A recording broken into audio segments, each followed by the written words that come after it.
What a great morning. I came here with my boss actually, and we just thought, well, what can we get out of today? What can we spend this morning on and get some great ideas? And Jason really triggered a lot of stuff in our minds. So we're actually going through this at the moment where we've got a whole lot of ideas going around, but how do we evaluate which ones are best, which ones do we implement, and how do we design these? And I think the tools we got from Jason today really accelerate that progress to a point where we can actually benefit from them and actually go to that next level. I want to show you the classic blockages that I would see. An ineffective innovation process or no process at all. In fact, I prefer coming into this one where they don't have one at all, because at least you can give them some kind of framework to get started. What a lot of companies do is they build these amazing innovation processes that are so thick and complicated that ideas go in one end and die and are never seen again. Have you seen these? Where we just have this incredible integrated, all singing, all dancing innovation system, and the ideas don't live long enough to get through. Time or space for idea generation. Does that ring any bells? People, we've got everybody on this hamster cage just running and running and running, and guess what happens? They haven't got time to think. Now let me ask you, how many people here have ever had an idea? Uh-oh. There we go. So tell me, where do you have them and when do you have them? Have you noticed a pattern? Does the toilet spring to mind? Or the shower?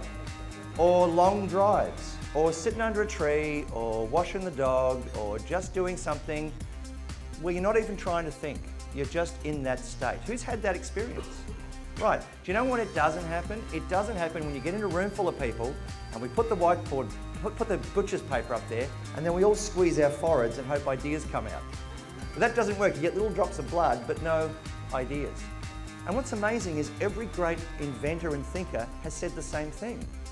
Mozart said, I don't have ideas, ideas have me. He said, I've just got to sit around and be open for them to blow into my mind. Does that sound familiar? Which means we need time and space for idea generation.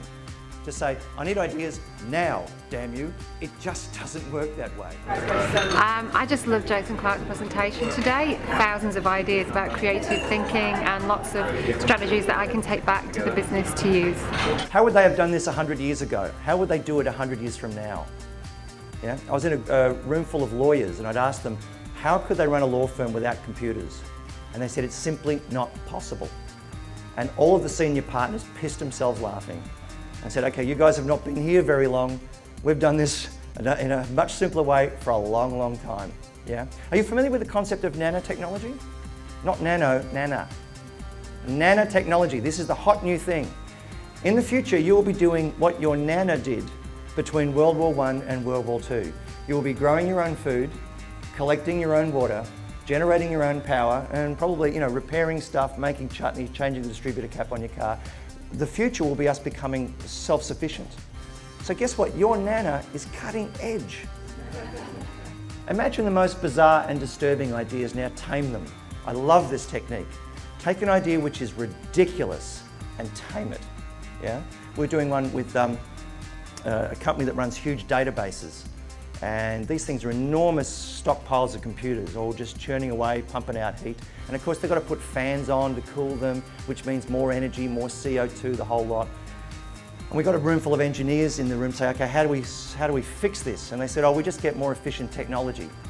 And when we looked at the numbers, that was going to make a difference of about 5%. But that's where those slide rule guys go, just have slightly better gear. And then the question was raised, well, why don't we build the databases underwater or in Antarctica? Why don't we build them in really cold places?